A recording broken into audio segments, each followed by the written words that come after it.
سیدہ کائنات خاتون جنت فاطمہ الزہرا رضی اللہ تعالیٰ عنہ کے حوالے سے ہے، قربانی کا جانور جب ذبح ہونے لگا تو حضور نے بلایا انہیں اور قربانی کے جانور کے پاس کھڑا کیا، اور پھر ساتھ ہی حضور نے یہ ارشاد فرمایا معفوم ہے جسے پاکا، فرمایا خون کا قطرہ زمین پہ گرتا ہے نا تو اللہ سارے گناہ معاف فرما دیتا ہے۔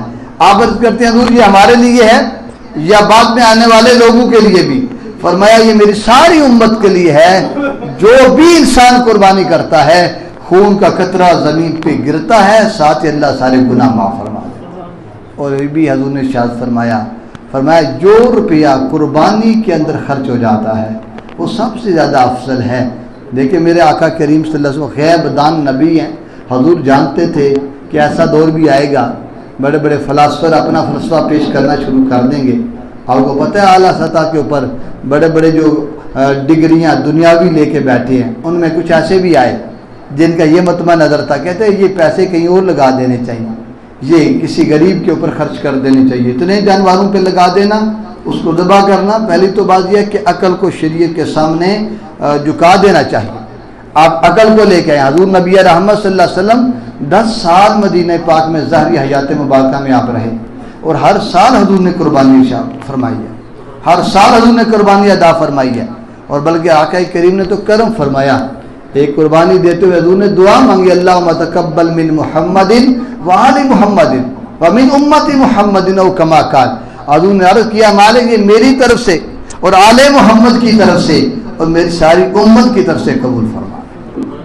گویا حضور کی وہ امت جو نہیں کر سکتی یا کر بھی رہی ہے، ان کی اپنی قربانی مالک کی مرضی ہے، قبول کرتا ہے کہ نہیں کرتا۔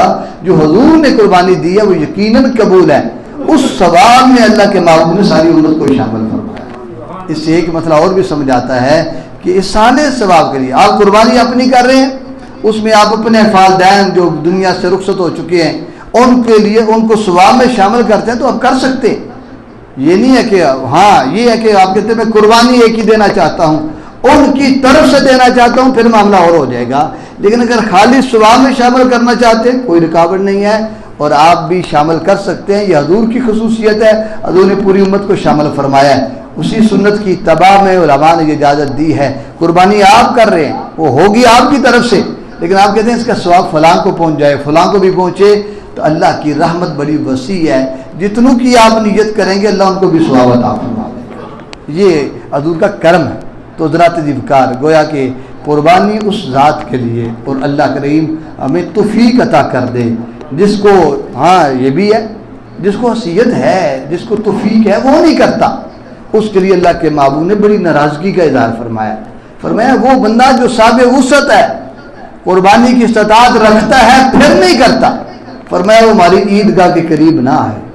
یعنی حضور اسے دیکھنا بھی نہیں چاہتے کہ وسعت کے باوجود وہ قربانی نہیں کر رہا، بندہ سستی کر دیتا ہے یا مال کی محبت جانور نہیں لینے دیتی، تو اللہ کے معبود نے اس کو بھی پسند نہیں فرمایا وہ ہماری عیدگاہ کے قریب نہ آئے جو صاحب وسعت ہونے کے باوجود قربانی نہیں کرتا۔ گویا جو صاحب استطاعت ہو، صاحب نصاب ہو، اس کو اپنی قربانی ضرور ادا کرنی چاہیے، واجبات میں سے ہے، اگر نہیں کرتا تو گناہگار ہوتا ہے۔ اللہ ہم میں سے ہر ایک کو یہ سعادت عطا فرمائے۔